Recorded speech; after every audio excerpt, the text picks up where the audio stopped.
Imagine Iran in the 1970s, a world away from today. Women wore miniskirts, students debated literature in cafes, and pop hits filled record stores. It was the most open, modern nation in the Middle East, so progressive it could easily be mistaken for a European city. So why did this Iran, on a path to secular modernity, suddenly imprison itself in a religious autocracy in 1979? Iranians overthrew a monarchy for freedom.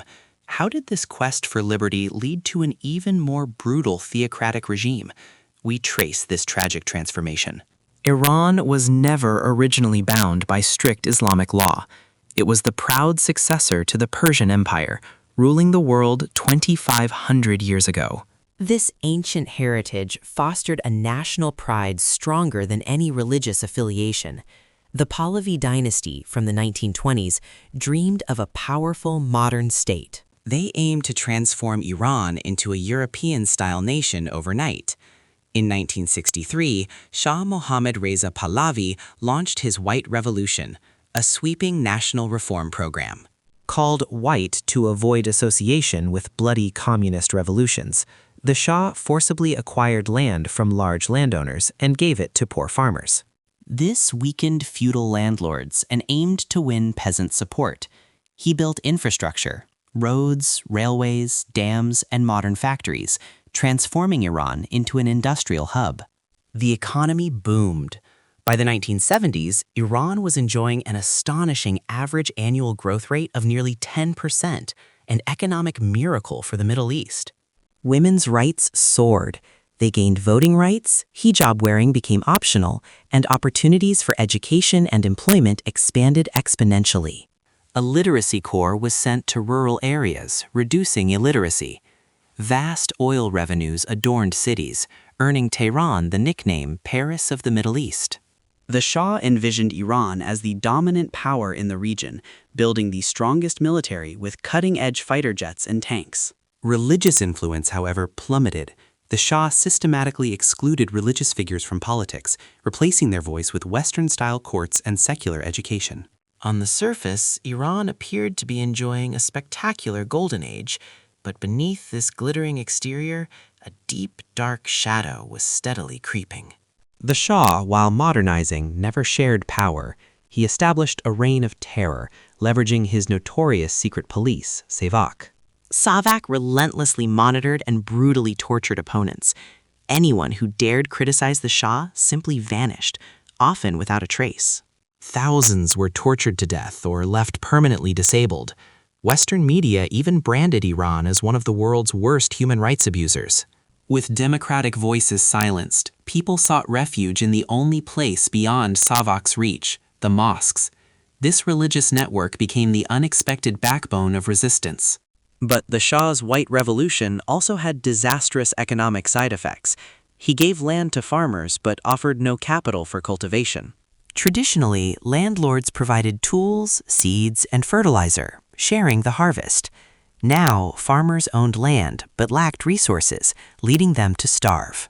Compounding the tragedy, the vital qanats, ancient underground irrigation systems, the lifeline of agriculture, fell into ruin. Without the landlords' organization, farmers couldn't maintain these massive canals, leaving fields to wither. Driven by hunger and poverty, farmers sold their meager lands and flocked to the cities, swelling the ranks of massive shantytowns on Tehran's outskirts. These desperate urban poor would become the unwitting protagonists of a revolution. Amidst this simmering discontent, in 1971, the Shah made a monumental error. To commemorate 2,500 years of the Persian Empire, he hosted an unbelievably lavish celebration at Persepolis. A sprawling, air-conditioned tent city was built in the middle of the desert. Everything from exquisite furniture, gourmet food, fine wine, and even hundreds of waiters were flown in from France. This extravagant party cost hundreds of millions of dollars. Yet, the very people whose heritage was supposedly being celebrated, the Iranian citizens, were barred from attending. Thousands of students and dissenters were preemptively arrested for the safety of the dignitaries. The Shah's regime was increasingly seen as a proxy for the US, trampling on Iran's national pride. A particularly egregious point was the capitulations, granting American military personnel immunity from Iranian law. Policies that disregarded traditional culture continued. While the outright removal of hijabs was an earlier policy by his father, by the 70s, social pressure for Western dress was immense. For many, this felt like a destruction of identity, not progress. Khomeini, exiled for years, seized this moment. He relentlessly agitated from afar, accusing the Shah of abandoning his starving people, reveling with infidels, and turning Iran into an American slave. The people's simmering anger finally exploded in January 1978. A state-run newspaper, on the Shah's orders, published a derogatory article slandering Khomeini as a British agent. Enraged seminary students took to the streets. The army's brutal crackdown only fueled the fire, leading to a nationwide uprising of students, intellectuals, merchants, and laborers demanding the Shah's removal.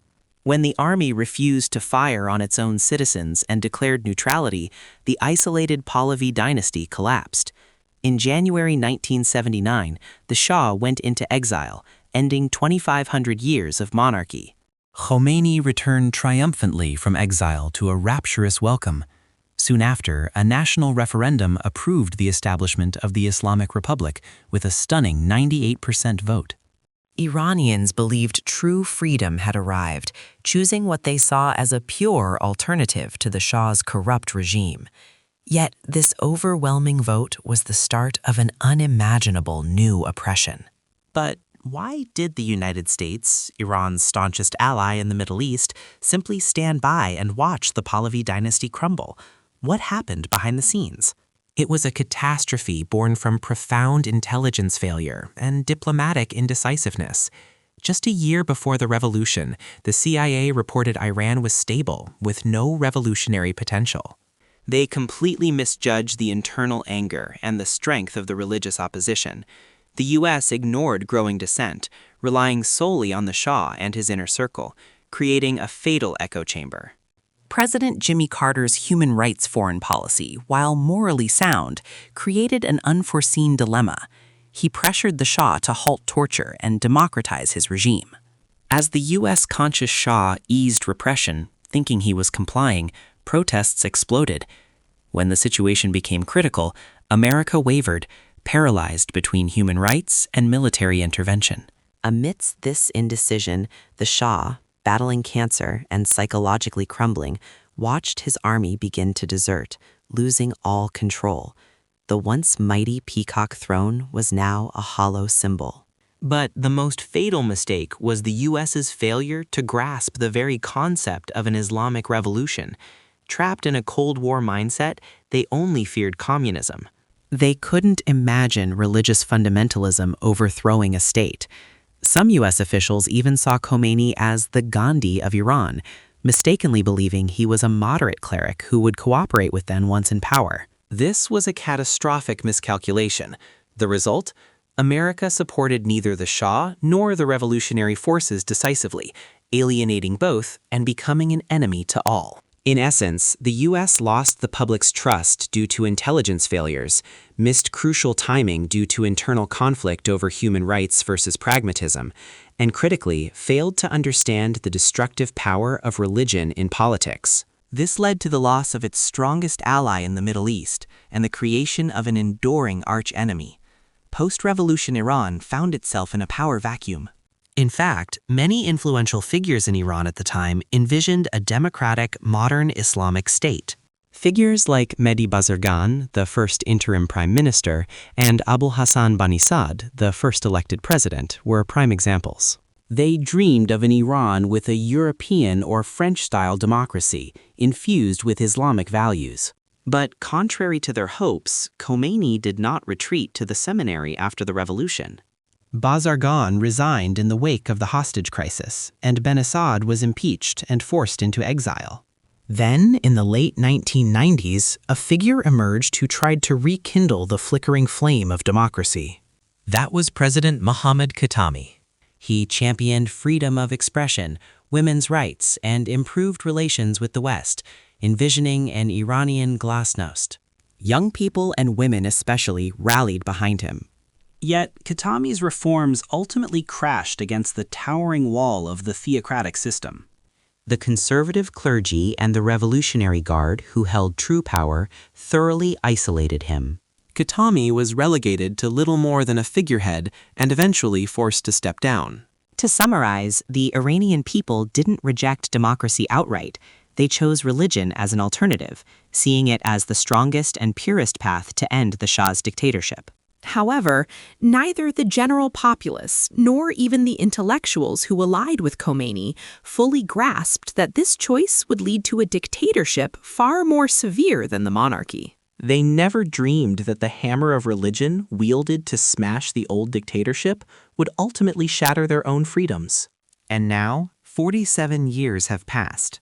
As we all know, Iran is currently embroiled in conflict with the US and Israel. Adding to this, questions loom over the future of the theocracy after Ali Khamenei, who succeeded Khomeini and has ruled for over 30 years. So, what's next for Iran? Some predict an even stronger military dictatorship, centered on the Revolutionary Guard.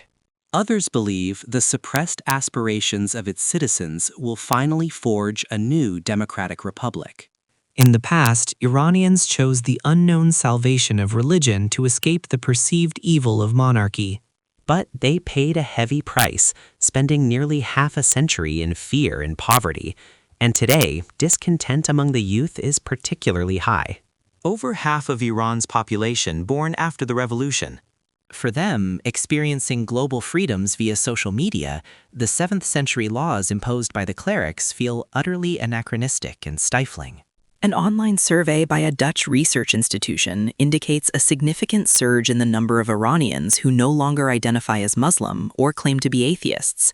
One thing is clear: Iran stands once again at a critical crossroads, much like that day in 1979. Will their choice this time be different? Once the current conflicts subside, the world's eyes will be fixed on Iran, awaiting its next move. What happens next could reshape the Middle East for generations. This is a story of choices, consequences, and the enduring quest for freedom. If you found this deep dive insightful, please hit that like button, subscribe, and ring the notification bell for more untold histories. Thanks for watching.